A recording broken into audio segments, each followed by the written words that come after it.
안녕하세요, 여러분. 반갑습니다. 컴팩트하고 임팩트 있는 그러나 몹시 친절한 51 통합과학원의 박소연입니다. 자, 여러분들 굉장히 지금 부담스럽게 시작을 하고 있는데요. 어서 오세요. 우리 벌써 2강입니다. 선생님은 원래 이런 사람입니다. 그래서 여러분들이 1강에서는 그런 느낌을 못 느꼈을 수 있지만 선생님이 원래 EBS에서 가장 자유로운 오프닝을 하는 몇몇 안 되는 선생님 중에 하나거든요. 그래서 앞으로 가끔 여러분들이 이렇게 맞아드릴 수 있다라는 점을 미리 알려드리면서 자, 이제 선생님 모습으로 이제 컴백하도록 하겠습니다. 그래서 선생님이 원래는 굉장히 이렇게 좀 즐겁게 선생님 하고 싶은 대로 다 하는 그런 스타일인데 지난 1강에서는 선생님이 약간 좀 긴장이 있었어요. 긴장한 이유가 선생님이 갑자기 목 감기가 증조도 없었는데 갑자기 심하게 걸려가지고 아침에 일어나서 학교로 갔는데 목소리가 안 나오는 거예요. 그래서 한 며칠 정도 우리가 그 촬영을 하지 못하고 이렇게 연기를 했습니다. 그래서 지금 이 타이밍에 찍어야 되는데 혹시라도 목소리가 또 안 나올까 봐 굉장히 조심조심 하면서 말을 하느라고 좀 긴장해 있는 상태였다. 그래서 2강에서는 선생님의 본 모습을 이렇게 보여드리면서 우리 힘차게 시작을 좀 해보도록 하겠습니다. 자, 그러면 2강도 여전히 1단원의 내용이긴 한데 오늘 나머지 부분의 내용을 다 털어버릴 거거든요. 그래서 오늘 같이 공부할 학습 포인트는 뭔지를 한번 알아보도록 하겠습니다. 일단은 어려운 내용은 이번에도 없어요. 그래서 측정이 무엇인가, 어림이란 게 무엇인가. 어림이라는 건 그 어리다 할 때 어림이 아니겠죠. 그래서 측정한다 이런 건 평소에 많이 말로도 하고 어떤 느낌인지 아는 건데 그거의 정의를 그냥 좀 알아보는 뿐이다. 그 다음에 어림짐작하다의 그 어림도 어떤 느낌인지는 아는데 그거의 정의를 좀 같이 공부하면서 구체적인 뜻을 알아본다. 그래서 만약에 우리가 여러분들에게 측정의 정의를 쓰시오, 어림의 정의를 쓰시오 이런 문제는 잘 출제하지 않겠죠. 그래서 어떤 내용인지 이해만 하고 넘어가시면 되겠습니다. 그런 다음에 뭐를 이해하면 되냐? 측정 표준이란 거를 우리가 만들어서 쓰고 있는데 그 측정 표준이란 거를 왜 만들어서 써야 하는가? 왜 중요한가? 그걸 이해하기만 하면 되고요. 그 다음에는 신호와 정보를 구분할 겁니다. 자, 여러분들 많은 신호도 받고 많은 정보도 수집을 하잖아요. 평소에 일상적으로 많이 쓰는 용어란 말이에요. 그런데 그런 것들이 과학적으로 또는 여기서는 어떤 의미로 사용이 되는가를 그냥 알아볼 거고 그 다음에 그 신호의 두 가지 종류 아날로그 신호와 디지털 신호에 대해서 알아보면서 마무리를 해볼 겁니다. 그래서 이번 시간은 저번 시간이랑은 다르게 개념 정리만 같이 해볼 거고 다음 시간에 같이 문제풀이를 할 거예요. 그래서 오늘 열심히 같이 선생님 얘기를 들은 거를 바탕으로 해서 여러분들이 스스로 문제를 풀어보고 다음 시간에 선생님과 함께 그 풀이를 같이 해보면 되겠죠. 그래서 그런 느낌으로 시작을 해보도록 하겠습니다. 자, 그러면 일단 가장 먼저는 우리가 저번에도 한번 연습을 한 적이 있지만 연계 개념 한눈에 살펴보기를 같이 보도록 하겠습니다. 그래서 선생님이 그때도 얘기했지만 이런 네모칸에는 항상 한 개의 답만 들어가지 않을 수 있다. 그래서 여기서는 그냥 어떤 맥락에서 중요한 단어들을 하나씩 빼놓은 거기 때문에 그냥 거기에 뭐가 들어가면 좋을지 같이 한번 생각해보는 정도로 해도 괜찮다고 했죠. 그래서 한번 보겠습니다. 그래서 우리가 같이 공부할 것은 과학에서의 측정, 그리고 우리 사회에 미치는 영향 이런 것들을 같이 볼 건데 그거랑 연계된 것은 여러분들 역시나 중학교 1학년 때 많은 것들을 배웠네요. 중학교 1학년 때 과학기술의 영향이라는 단원이 있었습니다. 거기에 어떤 내용들이 들어가 있었냐면 인류가 과학적인 탐구로 발견한 무슨 원리와 함께 기술을 발달시켰고 그로 인해서 기기를 발명하였는가 뭐 이런 거에 대한 내용이 펼쳐졌고요. 그러면 무슨 원리겠어요? 우리 무슨 과목이야? 과학이잖아요. 그렇죠? 과학 원리를 발견했겠죠. 그렇죠. 과학적인 탐구를 해가지고. 자, 그 다음에 과학의 발전은 인류에 무엇을 바꿨을까? 사실 굉장히 많은 부분에 영향을 미쳤을 거니까 저 네모칸에는 충분히 많은 답들이 나올 수 있을 거라고 생각합니다. 근데 여기 우리 교재에서 생각한 답은 사고방식을 여기다가 넣으면 적절하겠다. 그렇죠. 어떤 기술, 어떤 과학의 내용이 바뀔 때마다 사고방식 자체가 크게 달라지는 뭐 천동설과 지동설은 뭐 하늘과 땅 차이니까요. 뭐 그렇게 영향을 미쳤을 수 있다. 삶도 편리하게 하고 문명이 발달하는 데 영향을 미쳤을 것이다. 이런 내용. 그 다음에 인공지능을 비롯한 여러 첨단. 앞에 첨단이 붙으면 보통 어떤 과학 지식보다는 뭐에 앞에 쓰죠? 기술 분야의 첨단이라는 말들을 쓰죠. 그래서 첨단 기술은 우리 생활 속 다양한 분야에 활용되고 있으며 앞으로 계속 발달할 것이다. 이런 내용이 있고 예시로는 인공지능 로봇이나 자율주행 자동차나 그다음에 양자 요즘 뭐가 있어요? 양자 역학이 여기 들어갈까? 아니죠. 지금 여기서는 실제로 기술을 통해서 개발된 뭔가 실체가 있는 것들이거든요. 그럼 여기는 양자 역학이라든지 이런 어떤 과학 원리보다는 양자 컴퓨터 같은 그런 결과물들이 들어가는 것이 조금 더 맞아 보입니다. 자, 그 다음에 그 밑에 있는 내용 한번 볼까요? 역시나 중학교 1학년 때 과학과 지속 가능한 사회에서 무엇을 배웠냐면 지속 가능한 삶에 대해서 배운 적이 있대요. 자, 내용 한번 볼게요. 더 나은 환경을 만들어서 현 세대 이후에도 모두가 행복하게 살 수 있는 풍요로운 사회가 어떻게 될 수 있도록 무슨 삶? 지속 가능한 삶이니까 풍요로운 사회가 어떻게 될 수 있도록 지속될 수 있도록 고민하고 실천하는 삶이다. 여러분들이 밑에 답을 보지 말고 나름대로 답을 좀 채워봤으면 좋겠어요. 그리고 나서 틀리면 뭐 틀리는 거고 사실 여기서 지금 뭐 시험 보는 중도 아니니까 그렇게 해서 좀 연습해봤으면 좋겠습니다. 자, 그 다음에 지속 가능한 삶을 위한 과학기술의 역할이에요. 그럼 그런 삶을 살려면 과학기술은 어떤 역할을 해주어야 할 것인가?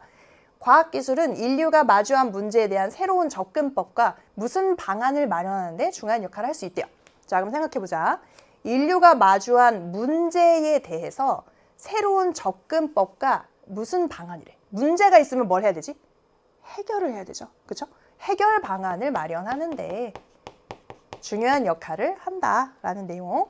그다음에 마지막 건 빈칸은 없지만 지속 가능한 삶을 위한 행동 방안이 분리 배출, 그다음에 친환경 운송수단을 이용하고 신재생 에너지를 개발하고 보급하는 등등의 그런 행위를 하면 된다라는 내용으로 진행이 되고 있습니다.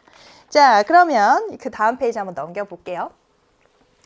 우리가 오늘 두 가지 테마를 같이 공부할 텐데 첫 번째 테마는 측정 표준에 대한 내용입니다. 그래서 이 그림의 내용은 뭘까요? 보니까 지금 밑에 있는 친구는 굉장히 막 녹아내리고 있죠. 더워하고 있고 지상에서부터 100m 위에 있는 어떤 친구는 굉장히 오들오들 떨고 있고요. 지금 1.5m 위에 앉아서 그늘 밑에 있는 친구가 현재 기온에 대해서 얘기를 하고 있습니다. 자, 이 그림에서 보여주는 바가 많이 있는데 그래서 그 밑에 대화를 한번 볼게요.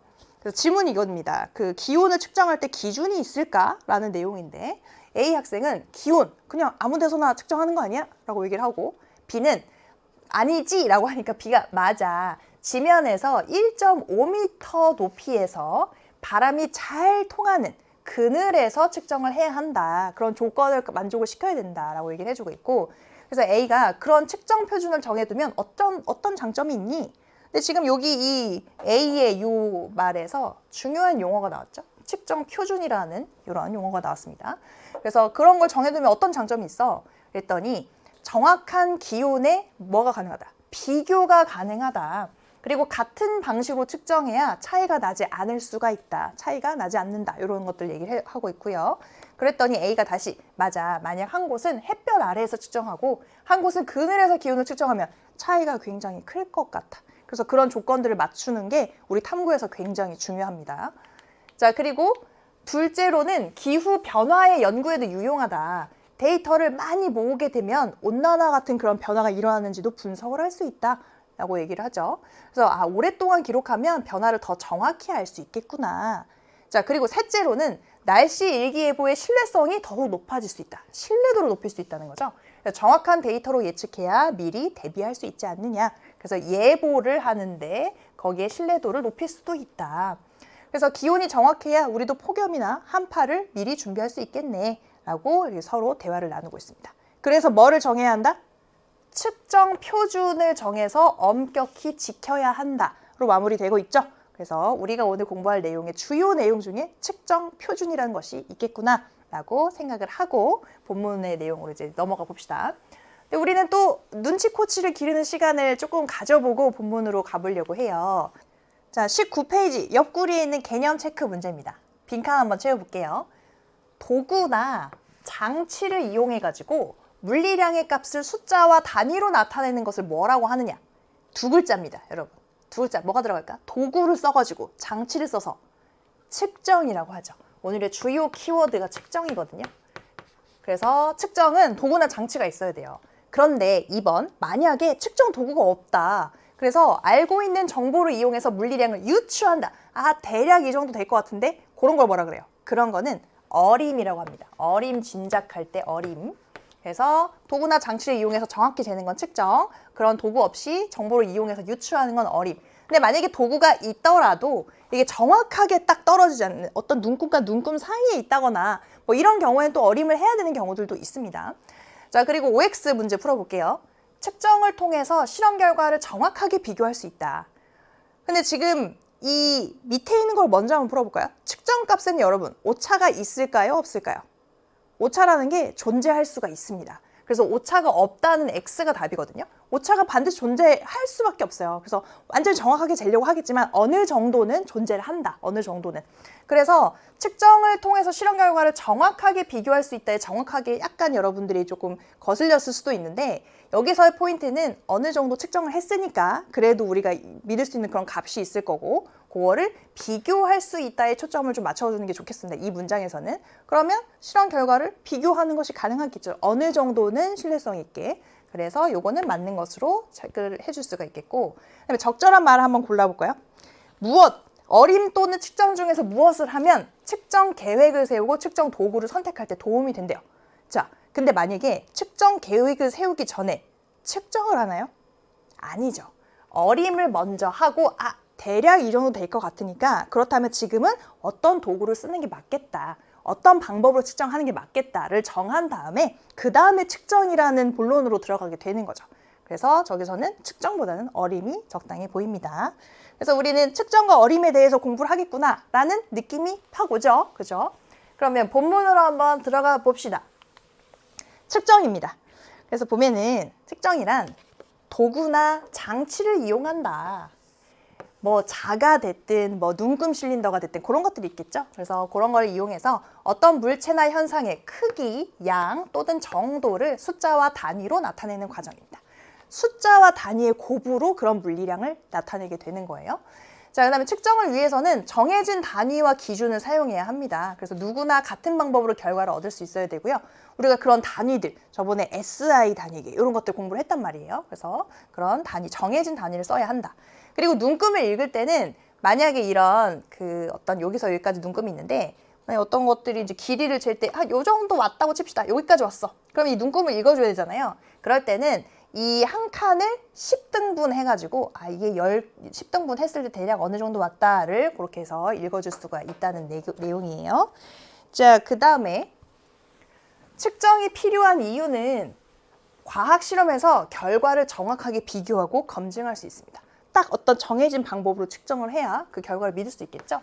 그래서 결과를 낸 다음에 비교도 하고 검증도 할 수 있다. 그리고 만약에 산업이나 기술 분야에서도 제품의 품질, 효율성 이런 것들을 관리하는 데 큰 역할을 할 수 있고 그 다음에 일상생활에서도 정확한 정보를 바탕으로 올바른 결정을 내릴 수가 있다라는 내용입니다. 그래서 뭐 일반적인 그런 설명이 있으니까 듣고 이렇게 맞구나 하고 이해하고 넘어가시면 돼요. 자, 그 다음에 오차란 측정값이 실제값과 다를 때 발생하는 차이입니다. 실제값이 있는데 다르면 이제 그게 오차에 들어가는 거죠. 측정 도구의 눈금 자체도 오차가 있을 수 있고요. 그리고 옳지 않은 측정 방법 등으로 측정 방법을 써서 측정을 했을 때 발생할 수도 있다라는 내용이죠. 선생님이 올해 과학 탐구 실험이라는 1학년 대상의 과목을 지금 실시를 하고 있는데 거기서 과학 탐구 실험이다 보니까 여러분들이 실험을 진짜 할 수 있느냐 해서 여러 가지 과학 도구들, 기구들을 쓰는 수행 평가를 했단 말이에요.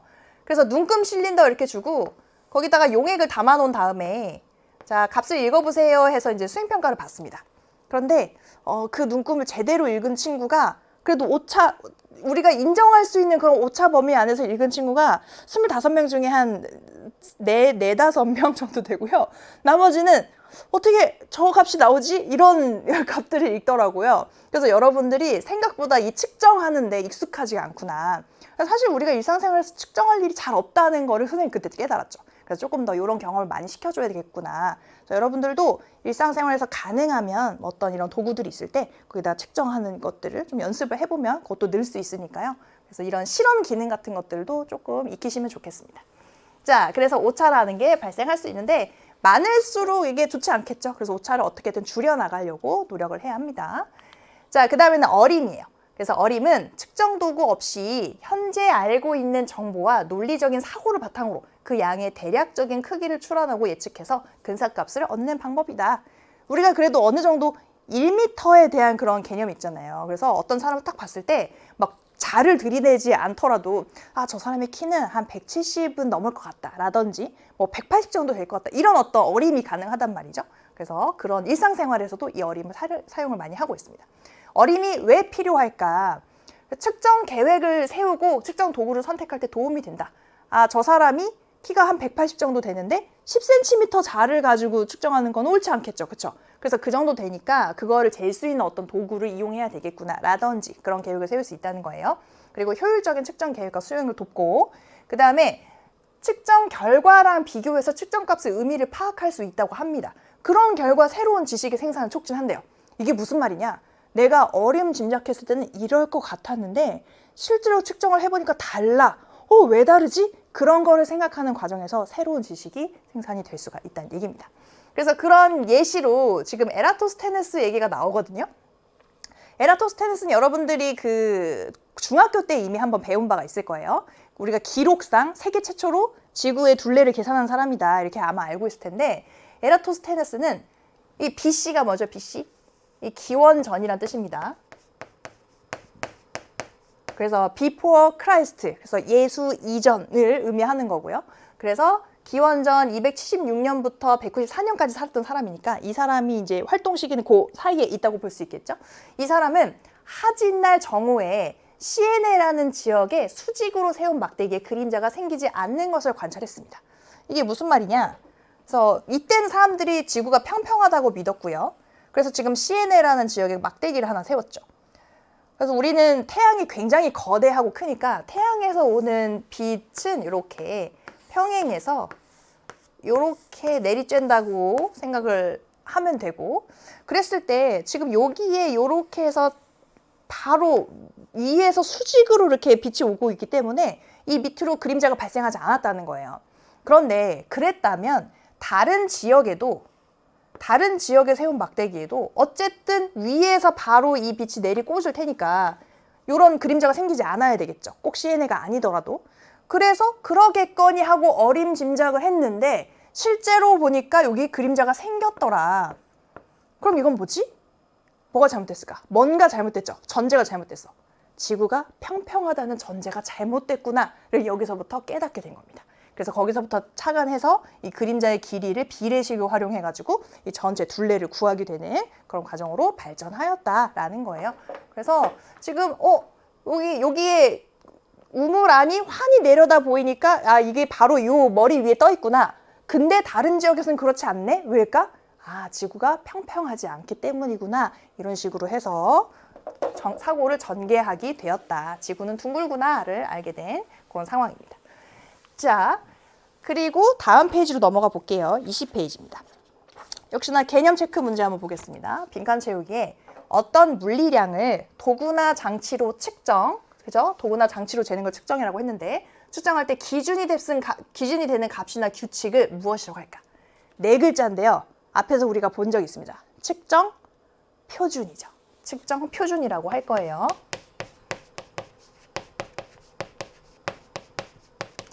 자, 그리고 측정 표준에는 표준화된 측정 무엇과 측정 방법, 도구, 물질 등이 있다. 측정할 때 우리가 일치시켜줘야 되는 게 뭐 방법도 있고 도구도 뭔가 그 기준에 맞춰서 써야 되고 물질도 표준화된 것들을 써야 되는데 뭐가 또 맞춰줘야 될까? 바로 우리가 지난 시간에도 중요하게 배웠던 단위입니다. 단위를 표준화된 것으로 써야 된다라는 내용이에요. 자, 그 다음에 OX 문제입니다. 우리나라의 기온 측정 표준 단위는 도시냐? 자, 우리 지난 시간에 SI 단위계에서 기본량에서 기본량에 해당하는 양 중에 기본량 중에 온도가 있었단 말이에요. 그 기본량의 단위로는 우리가 켈빈을 썼습니다.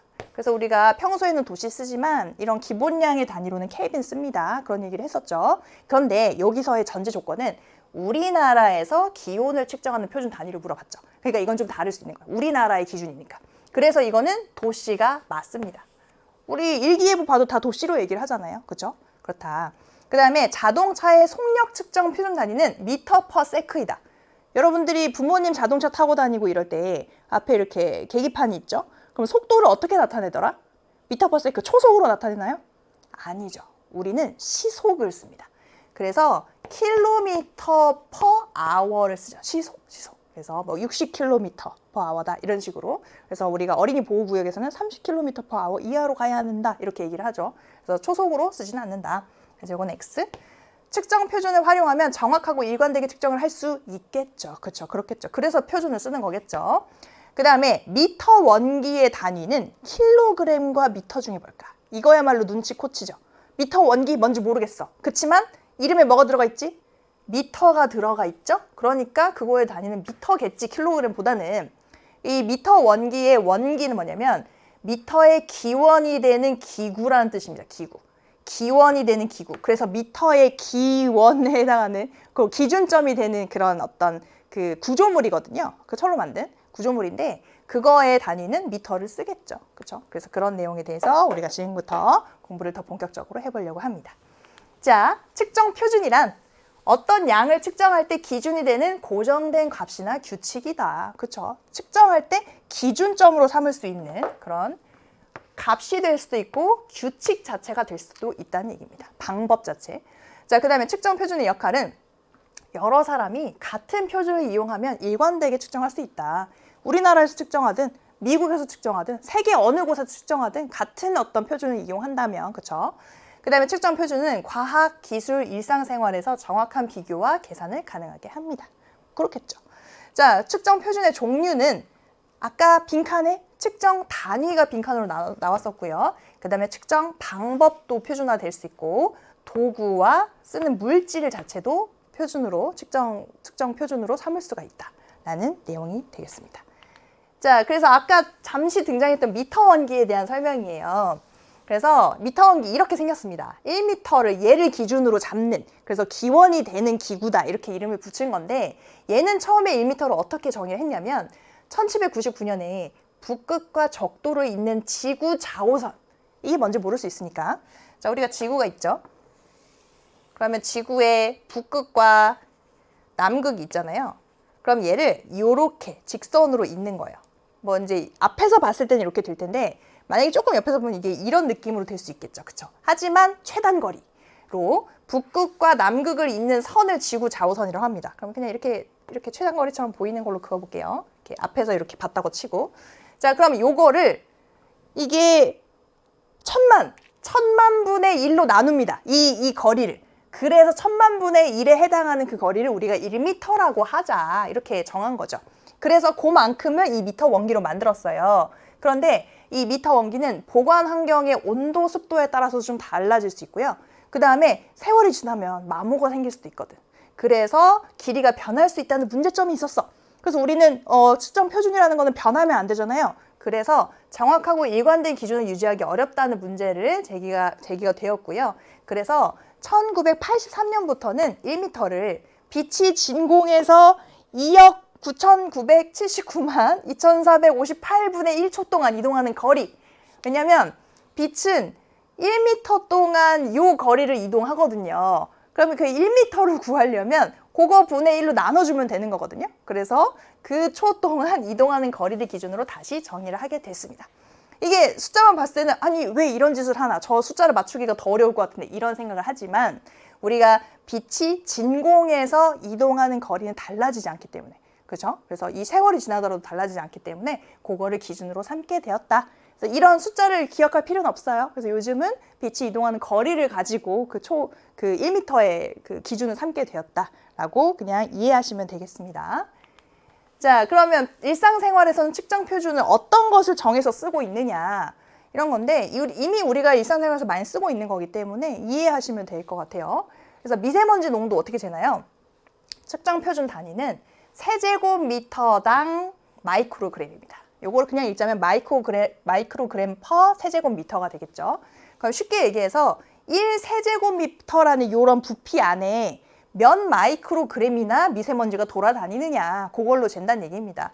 그래서 시간당 평균 농도가 150 마이크로그램 퍼 세제곱미터 이상일 때 그런 주의보가 발령되기도 한다. 그런 어떤 기준점을 삼는다는 얘기죠. 자, 그 다음에 한파주의예보. 우리나라의 기온 측정 표준 단위는 도시를 쓴다. 아까 그 빈칸에서 있었던 내용인데 OX 문제에서. 그래서 우리나라 안에서 쓸 때는 도시를 쓴다. 그리고 겨울철에 아침 최저 기온이 영하 12도씨 이하로 떨어지거나 그 다음에 전날보다 10도 이상 하강할 것으로 예상이 되면 우리는 한파주의보라는 거를 발령을 하는 그런 기준을 갖고 있다는 얘기예요. 그리고 혈당 농도.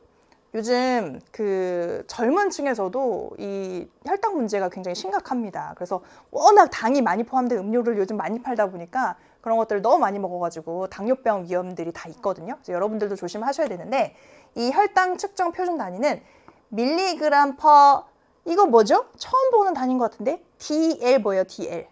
이게 바로 리터인데 앞에 붙은 게 대시입니다. 대시. 우리가 지난 시간에 배웠던 접두어 중에 대시라는 게 있었어요. 대시는 10분의 1을 의미하는 그런 접두어입니다.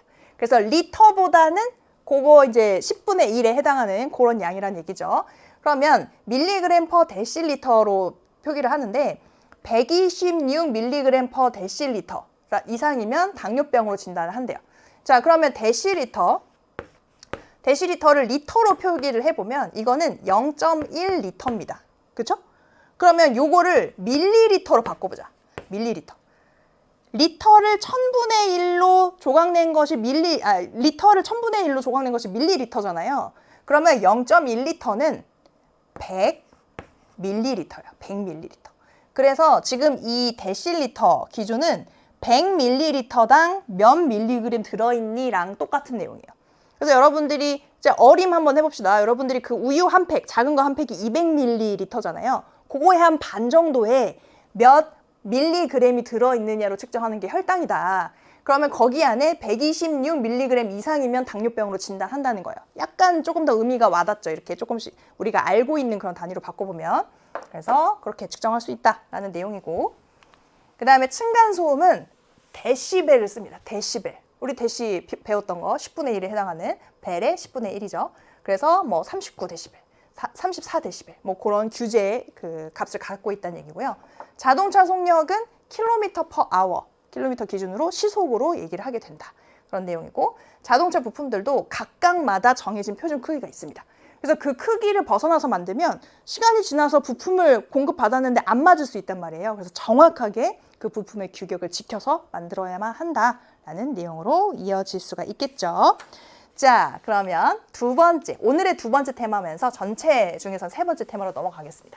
신호와 정보에 대해서 알아보려고 해요.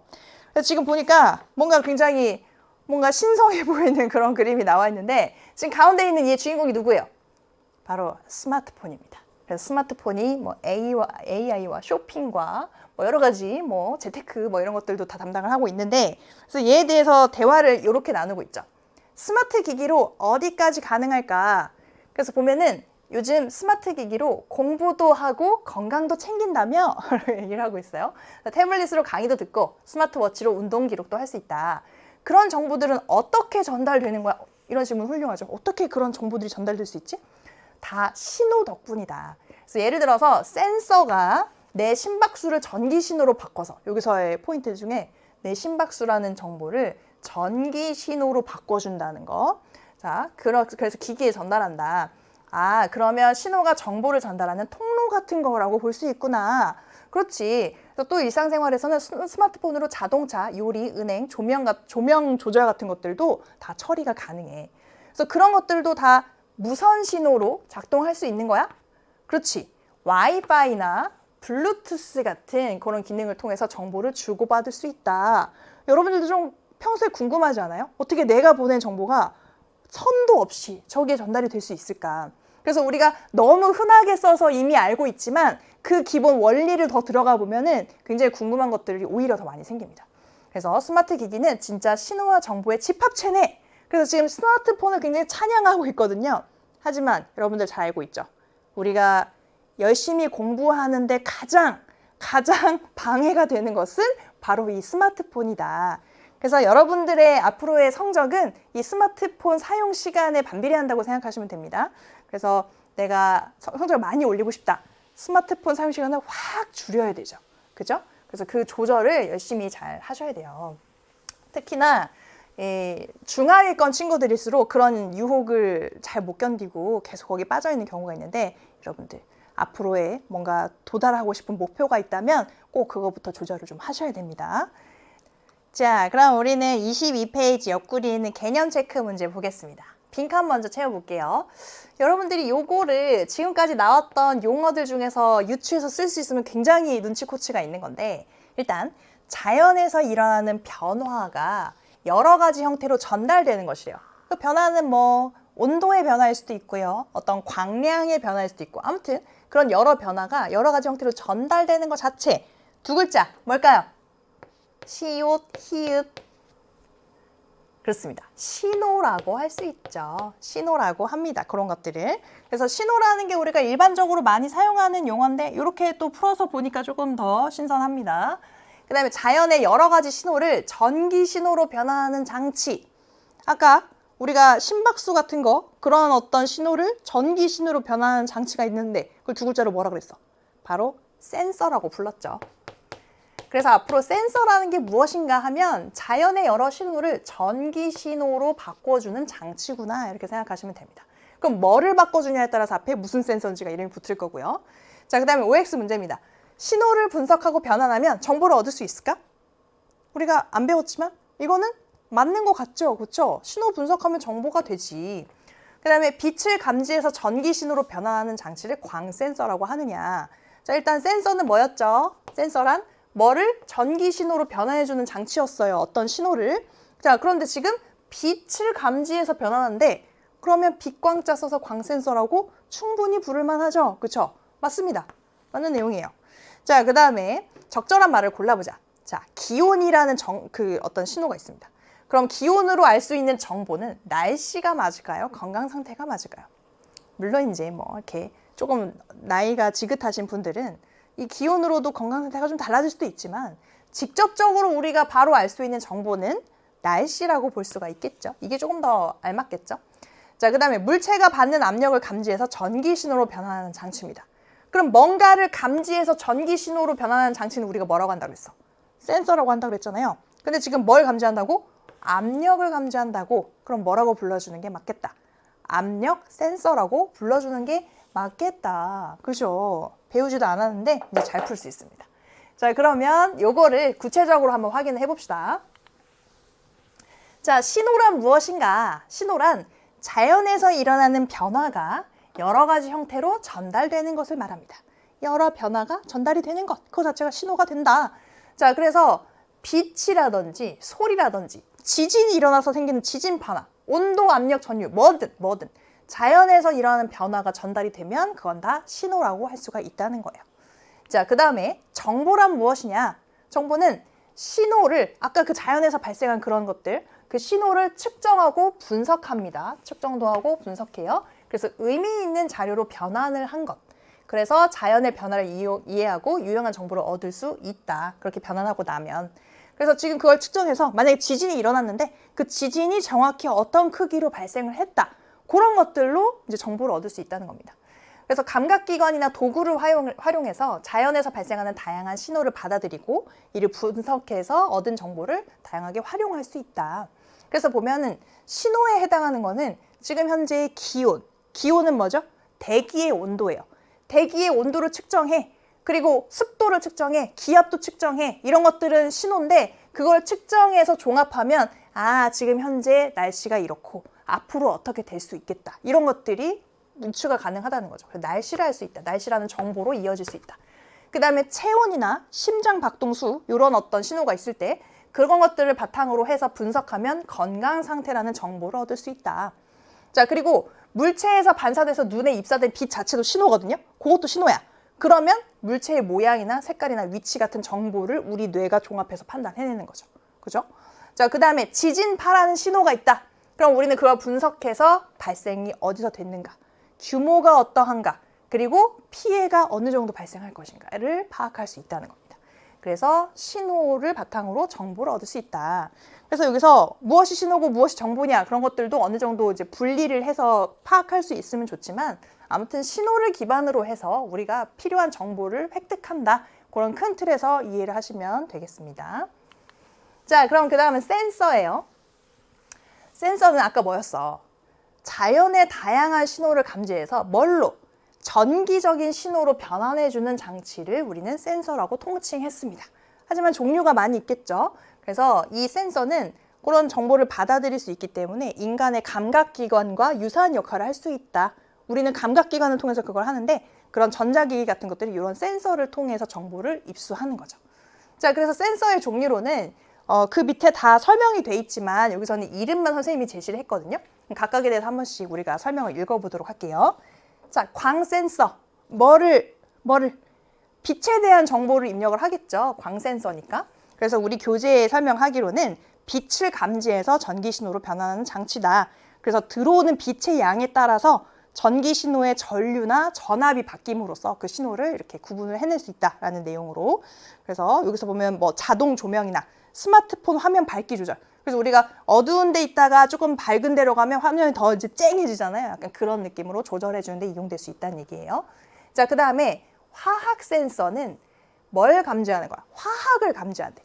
화학이라는 건 어떤 학문의 이름 같잖아요. 그렇죠? 그래서 여기서 화학 센서는 어떤 물질을 감지하는 센서라고 생각하면 돼요. 그래서 물질을 감지하는 센서. 근데 보통 그 물질은 종류가 기체나 액체인 경우에 감지가 잘 됩니다. 그래서 어떤 그 가스 센서라든지 아니면 그런 액체 상태, 뭐 이온 어떤 종류에 대해서 감지하는 센서라든지 그런 것들이 여기 해당이 될 수가 있겠다. 그런 내용이고, 거기 보면은 특정 화학 물질과 반응하여 전기 신호로 변하는 장치다. 기체나 액체의 농도를 감지한다 라는 내용이고요. 그래서 우리 그 캠핑족들의 필수품이라고 할 수 있는 일산화탄소 농도 감지 장치가 있거든요. 그래서 일산화탄소 센서는 공기 중에 일산화탄소와 화학 반응을 일으켜서 전류 변화를 일으킬 수 있대요. 그래서 그걸 분석해서 농도를 측정할 수 있다. 그래서 우리가 어떤 일산화탄소가 많이 축적되면 우리 산소를 운반하는 적혈구가 개를 운반하게 됩니다. 산소가 공급이 안 되면서 우리가 질식사할 수 있단 말이에요. 그래서 그런 것들이 위험 농도 이상으로 가지 않게 그거를 정보를 전달해주는 그런 센서도 있다. 자, 그 다음에 가속도 센서. 자, 가속도가 뭐죠? 속도가 더 늘고 줄고 하는 거를 보통 여러분이 가속도라고 알고 있을 텐데, 그럼 방향이 바뀌거나 그래서 그 위치가 바뀌는 것 자체도 가속도 센서가 감지를 할 수 있어요. 그래서 우리가 가만히 있었는데 갑자기 뭐가 떨어진다든지, 그럼 지금 속력이 생길 거 아니에요. 그런 상태라든지, 일정하게 가고 있었는데 갑자기 이제 브레이크를 밟아서 속도가 줄어든다든지, 뭐 그런 것들, 또는 그냥 이렇게 틀어진다든지 그런 것 자체도 감지할 수 있습니다. 그래서 가속도 센서라는 게 있는데 물체의 움직임이나 기울기를 감지해서 그 변화를 전기 신호로 변환한대요. 그래서 스마트폰에서 여러분들이 이렇게 돌리면 화면이 알아서 이렇게 돌아가잖아요. 그런 것들이 가속도 센서에 의해서 일어나는 그런 조절이다라고 생각할 수 있고, 운동에서 어떤 측정기기 같은 것들에 활용이 될 수도 있습니다. 자, 그 다음에 압력 센서는 말 그대로 압력을 감지하는 장치겠죠. 그래서 압력을 감지해서 전기 신호로 변환하는 장치다. 그래서 언제 측정이 될 수 있냐면 뭐 혈압 측정할 때, 그 다음에 터치 스크린 중에서 이 터치 스크린도 이런 어떤 전자를 감지하는 방식이 있고요. 정말 이 누르는 이런 물리적인 힘을 감지하는 그런 터치 스크린도 있거든요. 그래서 그런 방식일 때 압력을 감지하는 압력 센서가 이용이 된다. 그런 것들. 지금 이 그림은 스마트폰에 내장되어 있는 여러 가지 센서들을 얘기를 하고 있습니다. 그래서 보면 여기 뭐 근접 센서, 뭐 가까이 왔는지 이런 것들 체크할 수 있고, 여기 위에 뭐가 이렇게 왔다 갔다 하는 제스처 센서 같은 것들도 있죠.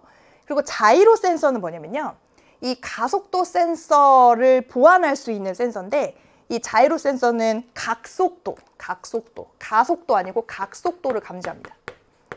각속도는 이렇게 회전 운동할 때 이제 발생할 수 있거든요. 그래서 회전하는 운동과 그다음에 그냥 이렇게 이루어지는 그런 운동을 감지해서 이 두 가지를 같이 조합했을 때 더 정확한 운동에 대한 정보를 얻을 수 있다. 그래서 그런 것들이 여기 들어가 있다는 거고, 지자기 센서는 우리 지구에 지자기를 이렇게 검출하는 것, 지구 자력을 검출해서 얘가 뭐 일종의 지금 이제 방위 정보를 얻을 수 있다. 그래서 나침반 같은 이런 역할을 해줄 수도 있고요. 지금 내가 뭐 밑을 향하고 있는지 위로 북쪽으로 가고 있는지 그런 것들의 정보도 얻을 수 있다는 겁니다. 그래서 각종 센서들이 여기 내재가 되어 있는 그런 내용이 나왔습니다. 그래서 요즘 이런 첨단 센서들이 워낙 많이 들어가 있다 보니까 스마트폰이 점점 비싸지고 있죠. 그렇죠?